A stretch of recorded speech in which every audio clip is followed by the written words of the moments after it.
So all of the exercises that I am going to demonstrate are going to be focused around youth soccer training. So the exercises that I have chosen are focusing on proper running mechanics and then utilizing quick foot movement, since both of those are really important in soccer.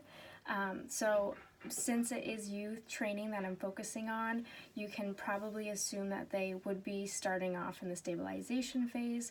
So all of the exercises that I'm going to demonstrate are going to focus really kind of on that stabilization, improving muscle endurance and joint stability. And then I will talk just a little bit about how you could possibly progress it a little bit further, so it could be used for higher training levels in the OPT model. So the first one I'm going to demonstrate is a wall drill.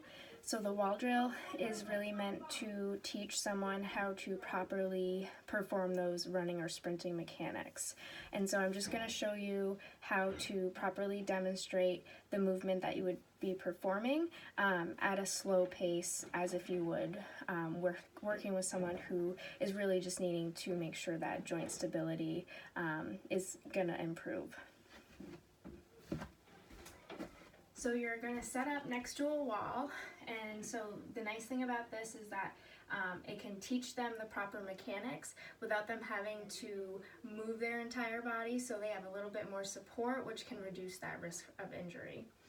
So you want your hands shoulder width apart, and you want them in line with your shoulders.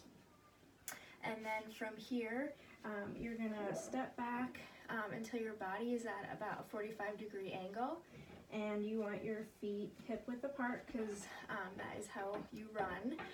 And then this degree gives the impression of if you were going to take off running or sprinting. So it also helps them to understand how their body position would feel in that moment. And so the other really important thing in this position is making sure that your body is in alignment. So you don't want your hips pushed out or an excessive curve in your lower back. So making sure everything is in one line, and then keeping everything drawn in and engaged, especially throughout the movement.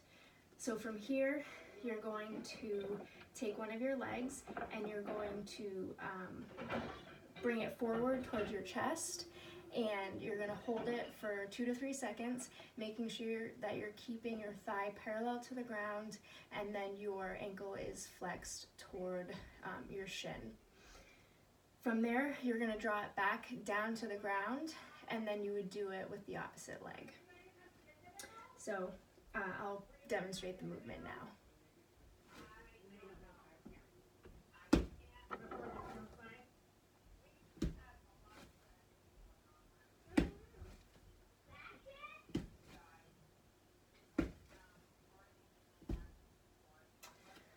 So with that movement, you can progress it to make it harder, and there's a method called the 1-2-3 method. I'm not going to demonstrate that, but that method is where you're moving your legs at a much faster rate to elicit that real feeling of running.